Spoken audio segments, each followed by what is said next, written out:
ద్వితీయోపదేశకాండం 6వ అధ్యాయం 24వ వచనం.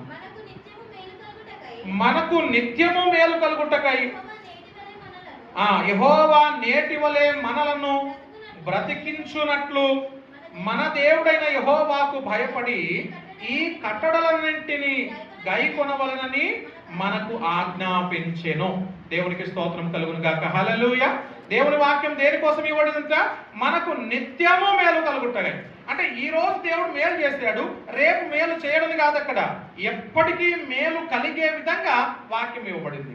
ఒకవేళ వాక్యమే గనక మనిషికి లేకపోతే, వాక్యమే గనక దేవుని బిడ్డలకు ఇవ్వకపోతే ఈ పాటికి ఎంతమంది ప్రాణాలు పోతుండేనో, ఎంతమంది నిజంగా దేవుని వాక్యం అందకపోతే ఎంతమంది వారి ప్రాణాలు తెప్పరిల్లకుండా అలానే వారు డిప్రెషన్లోకి వెళ్ళిపోయేటటువంటి వారు.